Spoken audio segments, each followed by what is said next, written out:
Hello friends, myself Suraj Kumar Maurya. Welcome to Avyaan IAS academy. आज हम पढ़ेंगे एसिड बेस और सॉल्ट का लास्ट टॉपिक। ठीक है, हमने इससे पहले हमारी दो वीडियो आ चुकी है एसिड बेस और सॉल्ट पे। पहली वीडियो में हमने पढ़ा था physical property of acid base and salt, और दूसरी वीडियो हमने पढ़ा था chemical property of acid base and salt. आज हम पढ़ेंगे इनके कुछ बेसिक कंपोनेंट्स के बारे में, उनके यूजेस के बारे में और उनकी फॉर्मेशन के बारे में। तो चलिए स्टार्ट करते हैं।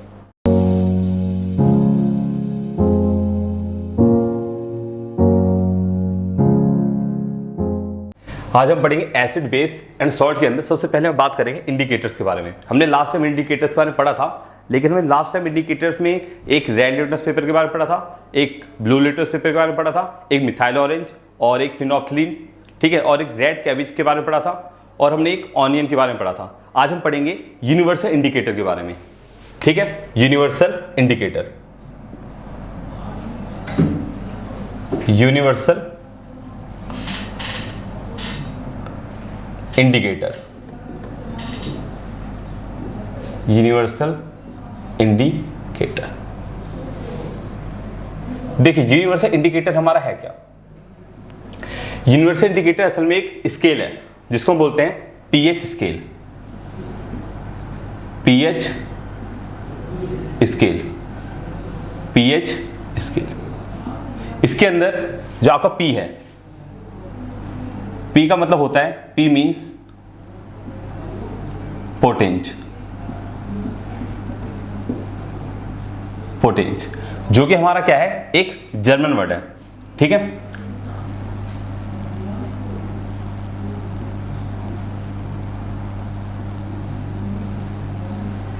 जर्मन वर्ड पोटेंज, जिसका मतलब होता है पोटेंज का पावर, यानी शक्ति, पावर यानी शक्ति। ठीक है, पी। और यहां पे जो एच है, ये हमारा स्टैंड मतलब इसका मीनिंग है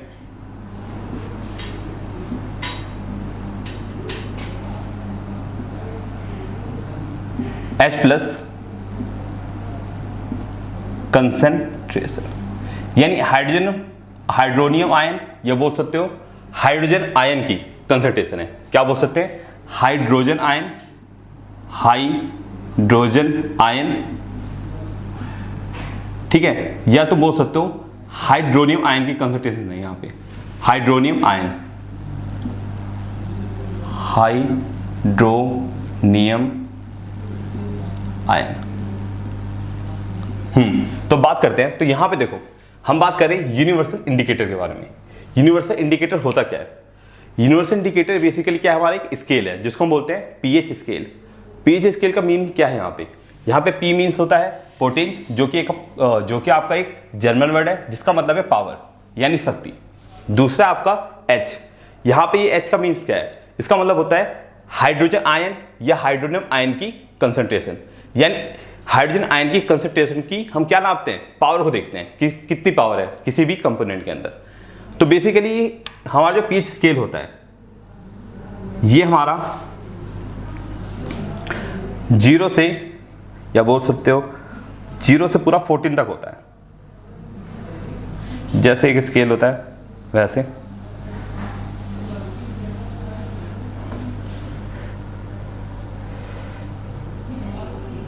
जीरो से 14।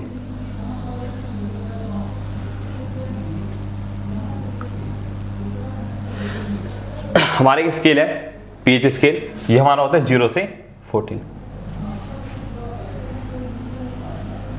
0 से 14। यहां पर अगर हम बात करें 0 से समझ लो 6.9 तक का, अगर मीडियम देखें, अगर 0 से 6.9 तक की रेंज है किसी भी कंपोनेंट की, ठीक है, तो इसका मतलब क्या है? वो एसिड है। क्या है? वो एसिड। और अगर आपका किसी भी कंपोनेंट की रेंज 7 पे है तो कहलाता आपका सॉल्ट, यानी एक न्यूट्रल कंपाउंड, न्यूट्रल कंपाउंड। और अगर आपका कोई भी कंपाउंड या कंपोनेंट जिसकी रेंज 7.1 से लेकर 14 के बीच में है या 14 तक है, उसको हम बोलते हैं बेस। या तो आप ऐसे याद कर सकते हैं या तो इस तरह बोल सकते हैं कि अगर हाइड्रोनियम आयन की कंसंट्रेशन ज्यादा होगी हाइड्रोक्साइड आयन की कंसंट्रेशन से, किसकी? हाइड्रोनियम आयन की कंसंट्रेशन होगी ज्यादा हाइड्रोक्साइड आयन से, हाइड्रोक्साइड आयन से, तो होगा हमारा एसिड, तो होगा हमारा वो एसिड। सेम वैसे ही अगर हम बेस की बात करें तो बेस में क्या होगा? बेस के लिए हाइड्रोनियम आयन की कंसंट्रेशन लेस हो जाएगी, लेस देन हो जाएगी हमारी हाइड्रोक्साइड आयन से, तो हमारा बेस है। अगर हम बात करें सॉल्ट की या न्यूट्रल कंपाउंड की, तो वहां पे क्या होगा? हाइड्रोनियम आयन और हाइड्रोक्साइड आयन की कंसंट्रेशन वो क्या होगी? बराबर। तो कैसे भी याद कर सकते हो। अब देखो अगर हम बात करें इसकी कि पीएच पेपर में कलर पता कैसे चलता है, तो जो पीएच पेपर होता है उसका जो पीएच का जो नंबर है 7, ये हिस्सा होता है आपका ग्रीन कलर। अब कोई भी कंपाउंड 7 रेंज दिखाता है तो यानी पीएच स्केल में कौन से कलर का होगा? ग्रीन कलर का। और अगर हम इसकी बात करें बेस की, तो आपका किसमें आता है? ब्लू, या बोल सकते हो बहुत ज़्यादा बैगनी हो जाते हैं, वॉयलेट। अगर जैसे जैसे आपका पीएच स्केल बढ़ता जाएगा, जितना ज़्यादा आपका पीएच स्केल बढ़ता जाएगा, यानी 7 से 14 की तरफ आप बढ़ते जाओगे, यानी 7 फिर 8 फिर 9 फिर 10 फिर 11 फिर 12 फिर 13 और फिर 14, यानी जैसे जैसे आपका नंबर बढ़ता जाएगा उतना ही ज़्यादा क्या होगा?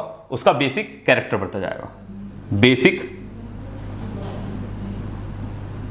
कैरेक्टर उसका इंक्रीज कर जाएगा।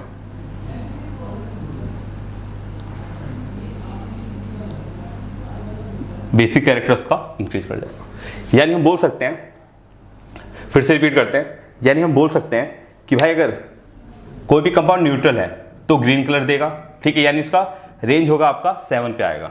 और अगर आपका 7 से नंबर बढ़ता है पीएच स्केल में, 7 से 14 के बीच में आता है या 14 तक जाता है, तो कहलाएगा आपका बेस, जो कि लिखा हुआ मैंने बेस, जो कि आपका कलर रिप्रेजेंट करेगा ब्लू या वॉयलेट, यानी लाइट ब्लू हो सकता है, डार्क ब्लू हो सकता है, या बहुत ज्यादा वॉयलेट में चला जाए, ठीक है, इसी कलर के अंदर रहेगा, हल्का हल्का वॉयलेट जैसा दिखने लग जाता है, ठीक है। अगर आपको क्या करें 7 से 14 के बीच में आता है, ठीक है। और जैसे जैसे नंबर बढ़ता जाएगा, यानी कोई तुमसे पूछे कि भाई कोई 2 कंपोनेंट है हमारे पास, एक कंपोनेंट ए है और एक कंपोनेंट बी है।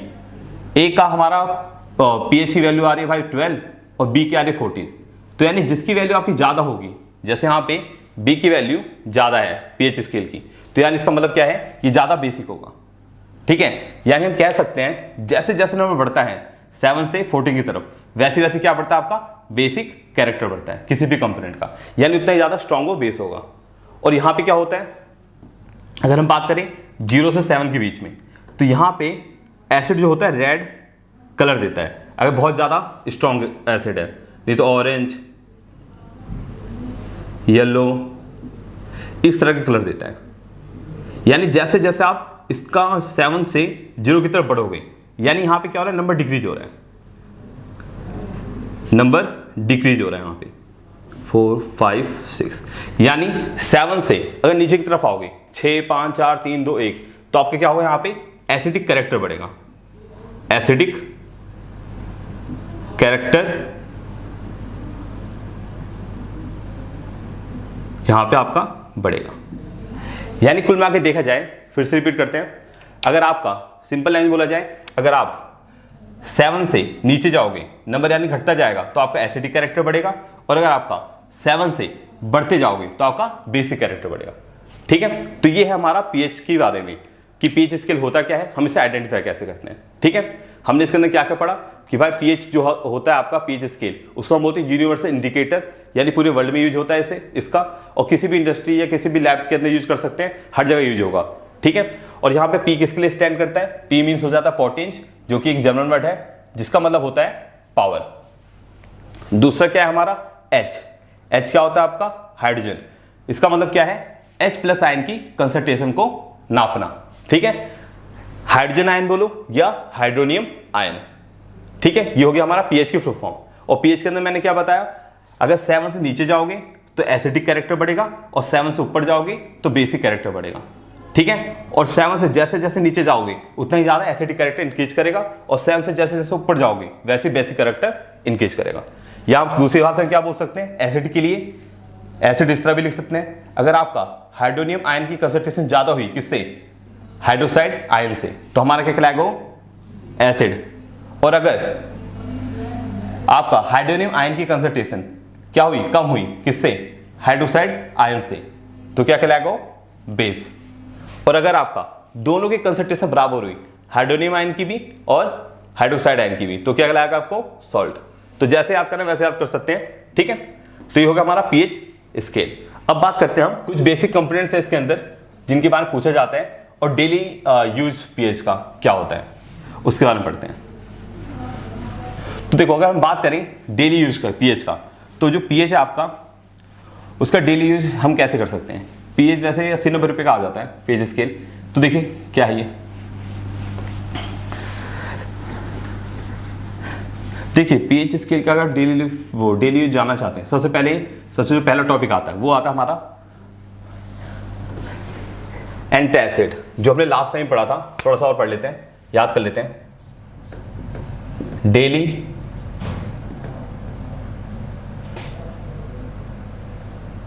लाइफ यूज ऑफ पीएच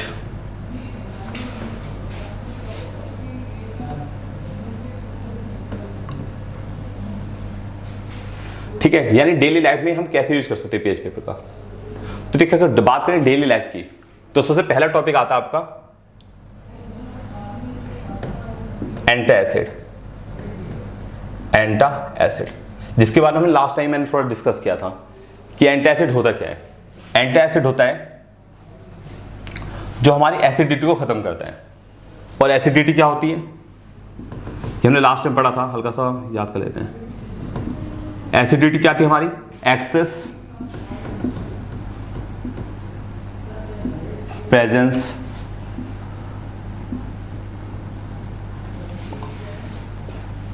ये हम लिख सकते हैं, इससे बढ़िया लिखते हैं, produce excess of hydrochloric acid in stomach.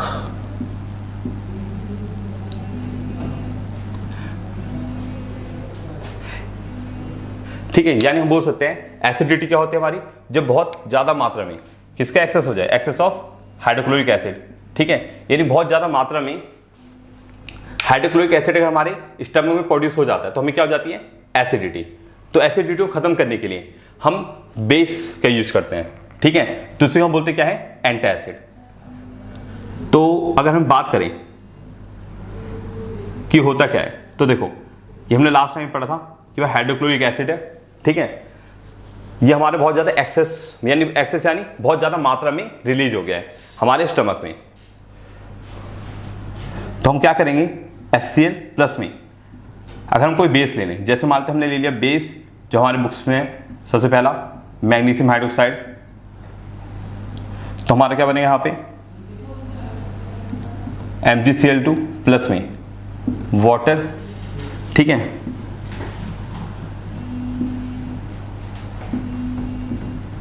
Magnesium hydroxide.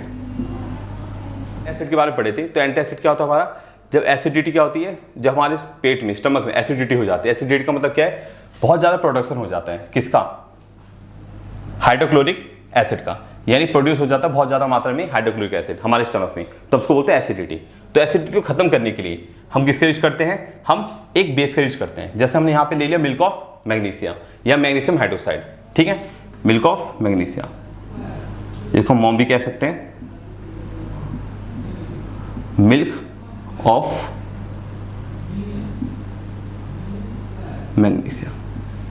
ठीक है। और मैंने एक और इसका एग्जांपल दिया था लास्ट टाइम कि भाई अगर हाइड्रोक्लोरिक एसिड बहुत ज़्यादा मात्रा में निकल गया है तो हम सोडियम बाइकार्बोनेट भी खा सकते हैं, NaHCO3, जो कि हमारा क्या बनाता है NaCl प्लस में H2O और प्लस में CO2। तो ये हमारा एंटासिड, ठीक है। तो एंटासिड उम्मीद करता हूँ क्लियर हो गया होगा। एंटासिड क्या होता है? एसिडिटी को खत्म करने के लिए। और एसिडिटी क्या होती है? एसिडिटी का मतलब होता है एक्सेस, यानी बहुत ज़्यादा मात्रा में हाइड्रोक्लोरिक एसिड हमारे स्टमक में रिलीज हो गया है, जिसकी वजह से हमें खट्टी खट्टी डकारें आती है।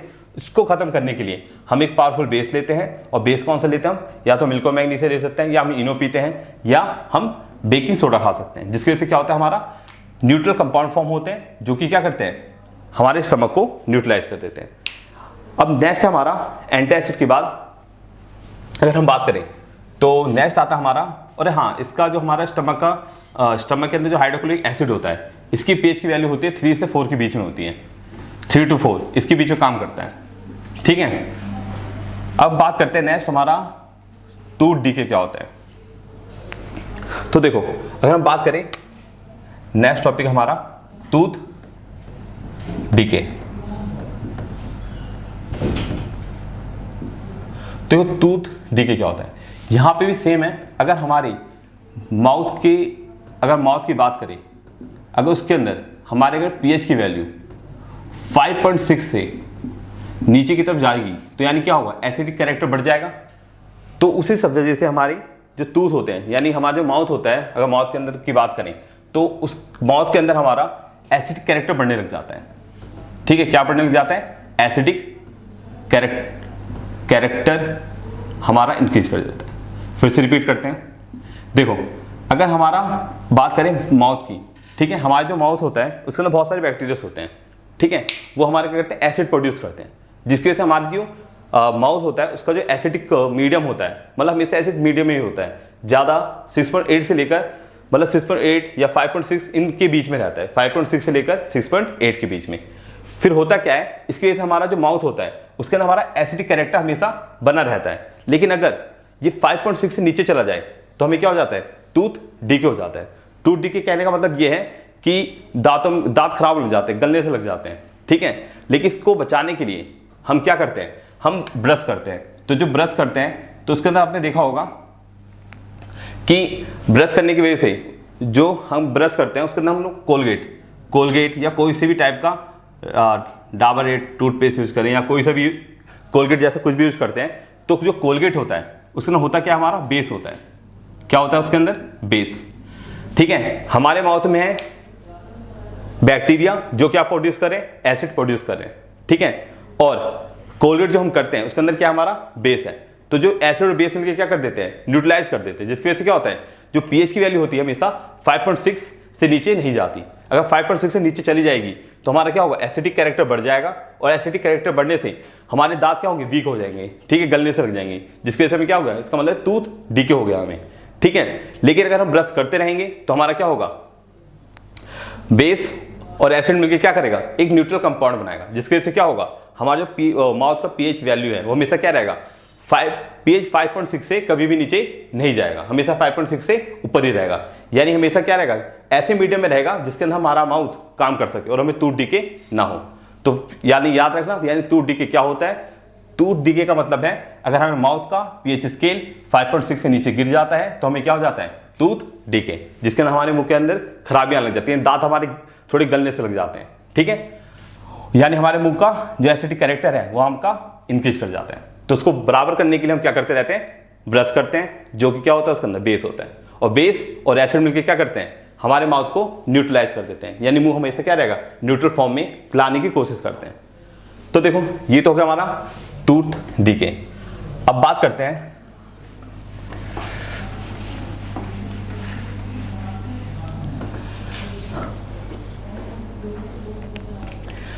अब नेक्स्ट हमारा टूथ डीके के बाद हमारा आता है एसिड रेन। एसिड रेन, देखो एसिड रेन क्या होता है? एसिड रेन होती है जो हमारी वजह से होती है।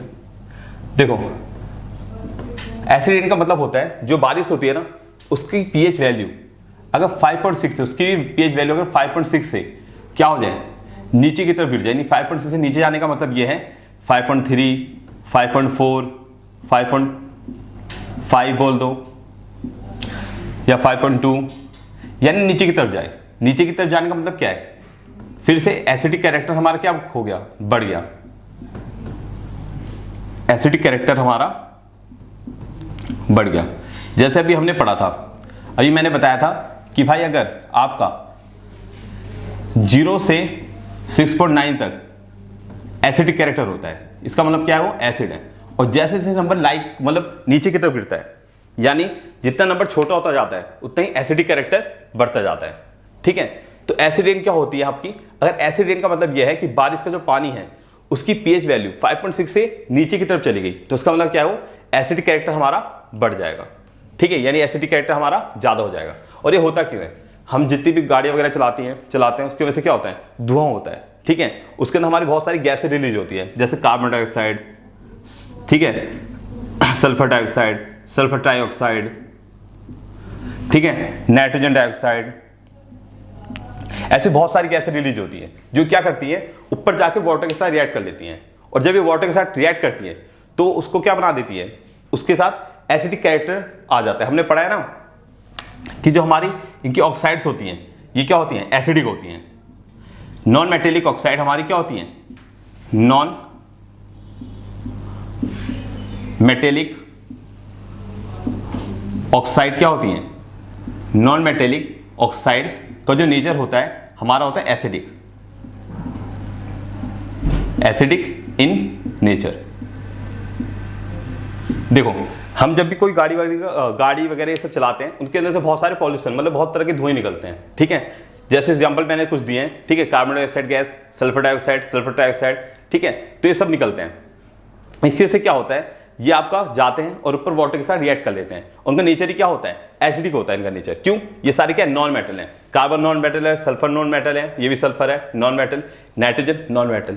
तो ये क्या होते हैं, इनकी जो ऑक्साइड होती है, यानी ऑक्सीजन के साथ जब ये रिएक्ट कर जाते हैं तो इनका नेचर क्या हो जाता है, एसिडिक हो जाता है। ठीक है, ऊपर जाके क्या करते हैं, ये आपके वाटर के साथ रिएक्ट कर लेते हैं, और वाटर में क्या रहता है, हाइड्रोजन होता है, तो इनके साथ मिलके सल्फ्यूरिक एसिड, ठीक है, या आपका नाइट्रिक एसिड, ये सब बना लेते हैं, जिसकी वजह से क्या होता है, हमारा जो बारिश का पानी होता है वो आपको हो जाता है एसिडिक। ठीक है, और जब तभी बोलते हैं, वो बूढ़े बुजुर्ग बोलते हैं कि पहली बारिश में नहीं नहाना चाहिए, क्यों, उसे फोड़े फूंद से निकलने लग जाती है। क्यों, उसके अंदर क्या होता है, एसिड होता है। ठीक है, तो यानी जब आपका बारिश के पानी का जो आपकी वैल्यू है, पीएच वैल्यू, अगर आपकी 5.6 से नीचे की तरफ गिर जाए, इसका मतलब क्या है, वो एसिड रेन कहलाएगी। ठीक है, तो ये होता है आपका एसिड रेन, तो इसलिए हमें पहली बारिश में नहीं नहाना चाहिए। अब नेक्स्ट है आपका एसिड रेन हो गया। हाँ, अब नेक्स्ट है आपका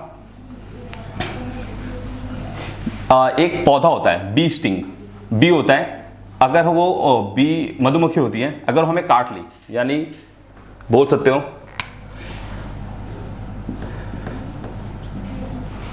बी स्टिंग,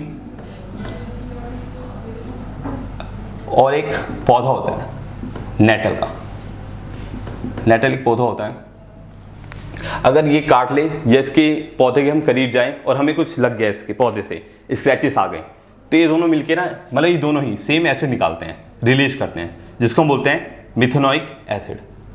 मिथेनोइक एसिड यानी मधुमक्खी काटे या नेटल एक पौधा होता है, उसके साथ अगर हमने रगड़ लगे हमें, तो ये दोनों एक ही तरह के एसिड रिलीज करते हैं, जिसका नाम होता है हमारा मिथेनोइक एसिड। यहाँ बोल सकते हैं फॉर्मिक एसिड, एक और नाम से जानते हो उसे, मिथेनोइक एसिड बोल दो, यहाँ बोल सकते हैं फॉर्मिक एसिड। इसका फॉर्मूला होता है हमारा HCOOH, फॉर्मिक एसिड होता है। ठीक है, ये दोनों के दोनों रिलीज करते हैं, जिसके वजह से क्या होता है, जलन होने जाती है। ठीक है, और सिंपल सी बात है, अभी एसिड है, तो हम इसको खत्म करने के लिए हम क्या कर सकते हैं, अगर हम कोई बेस लगाएं, जैसे मान लेते हैं हमने बेकिंग सोडा लगा दिया, ठीक है, अगर हम इसको खत्म करने के लिए एक बेस के साथ इसको रिएक्ट करवा दें, कोई मधुमक्खी काट ले, और अगर मान लेते हैं हमने कोई बेस के साथ उसको रिएक्ट करवा, जैसे मान लेते हैं हमने बेस ले लिया ये सोडियम कार्बोनेट या सोडियम बाइकार्बोनेट ले लिया, चलो बेकिंग सोडा ले लेते हैं, हमने पहले भी वाली रिएक्शन करी है। ठीक है, सोडियम बाइकार्बोनेट, तो हमारा एक न्यूट्रल कंपाउंड फॉर्म होगा, यहां पे हमारा फॉर्म होगा HCONA प्लस में CO2 प्लस में H2O। ठीक है, ये हमारा फॉर्म हुआ। इसको हम बोलते हैं सोडियम मिथेनॉएट। सोडियम मिथेनॉएट ये हमारा एक सॉल्ट है। ठीक है, और हमारा कार्बन डाइऑक्साइड गैस प्रोड्यूस हुई और हमारा वाटर प्रोड्यूस हुआ। तो इससे हमने क्या कर दिया, उसको न्यूट्रलाइज कर दिया। यानी जो बी होती है या बोलते हैं पौधा है नेटल, अगर ये बी काट ले या नेटल आपके शरीर में रगड़ लग जाए, रगड़ लग जाए, कुछ लग जाए नेटल पौधे से, तो हमारे शरीर में क्या होगा, मिथेनोइक एसिड अटैच हो जाएगा। यानी मिथेनोइक एसिड इनकी वजह से हमारे शरीर के अंदर एंटर कर गया। मिथेनोइक एसिड बोलो या फॉर्मिक एसिड बोलो। तो उस समय अगर आप कोई बेस का यूज करते हो, बेस यानी सोडियम बाइकार्बोनेट का, तो हमारा क्या होगा, एक न्यूट्रल कंपाउंड फॉर्म हो जाएंगे, जिसकी वजह से क्या होगा, हमारा इनकी जो रिएक्शन थी यानी जो इनकी जलन थी वो खत्म हो जाएगी। ठीक है, तो ये होगा हमारा बी स्ट्रिंग के बारे में। अब बात करते हैं हम कुछ कंपाउंड्स है इसके अंदर, उनकी बात करते हैं जो हम वो डेली लाइफ में, या बोल सकते हो डेली लाइफ में भी यूज करते हैं, लैब वगैरह में भी, इंडस्ट्रियल एरिया में भी यूज करते हैं। उसके बारे में बात करते हैं और उनकी यूजेस के बारे में बात करते हैं। तो देखो, सबसे पहले आता है हमारा सम बेसिक कंपोनेंट्स के बारे में बात करें जो इसके अंदर है। अगर सब बेसिक कंपोनेंट्स के बारे में बात करें जो इसके अंदर है, तो सबसे पहला हमारा सॉल्ट, जिसका हम क्या करते हैं, जिसको हम करेंगे इलेक्ट्रोलाइसिस।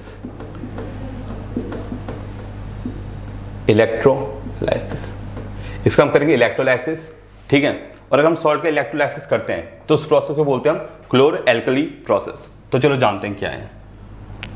हमने एक सॉल्ट ले लिया यानी NaCl, प्लस में वाटर ले लिया। इसका हमने क्या किया, इलेक्ट्रोलाइसिस किया।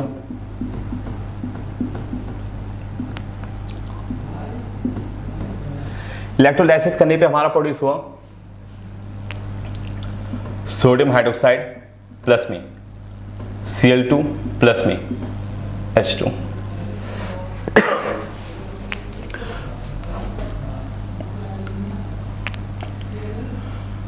जो आपका सोडियम हाइड्रोक्साइड है उसे हम बोलते हैं कॉस्टिक सोडा।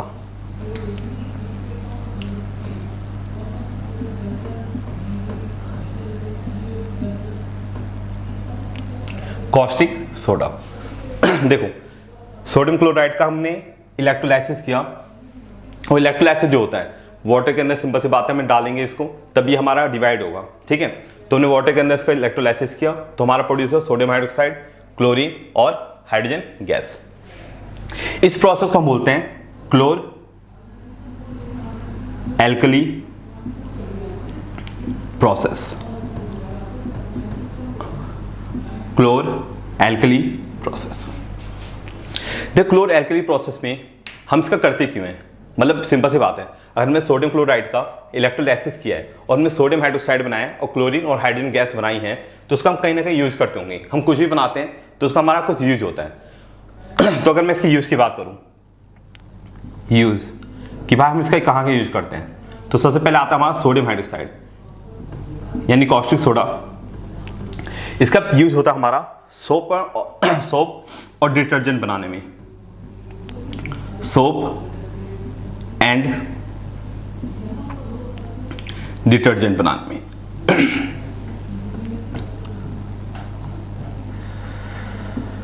सोप और डिटर्जेंट। और दूसरा इसका यूज होता है आपका पेपर मेकिंग के लिए।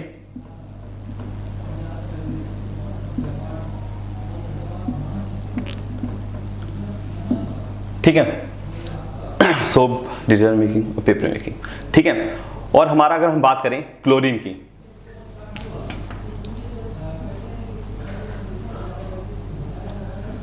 तो क्लोरीन के सबसे पहले वही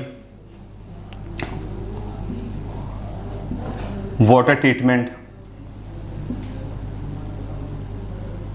ठीक है, और manufacturing of bleaching powder,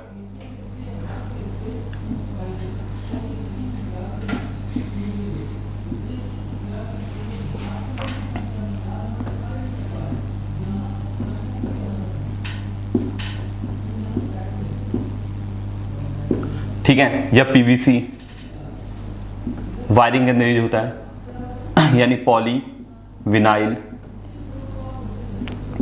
chloride. ठीक है, और हमारा किस लिए यूज होता है देखते हैं अभी। और जो हमारा हाइड्रोजन है ये हमारा किस लिए यूज होता है, ये एज ए फ्यूल यूज होता है रॉकेट वगैरह में, और फर्टिलाइजर बनाने की जो होता है हमारा।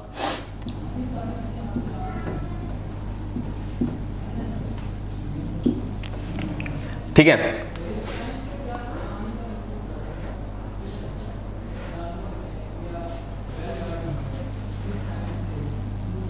तो ये हो गए इनके बेसिक यूज। हो सकता है एक दो मैंने नहीं लिखे हूं। ठीक है, तो ये हो गया हमारे इसके बेसिक यूज, जो हमारा इलेक्ट्रोक्लोर एल्कली प्रोसेस है। अब हम बात करते हैं बाकी कंपाउंड्स की, यानी ब्लीचिंग पाउडर की और बेकिंग सोडा, वॉशिंग सोडा। तो ये तो हो गया खत्म। अब नेक्स्ट आता है आपका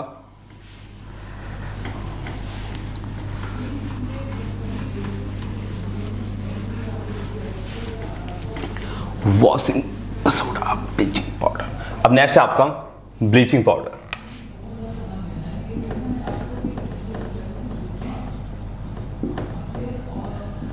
ब्लीचिंग पाउडर,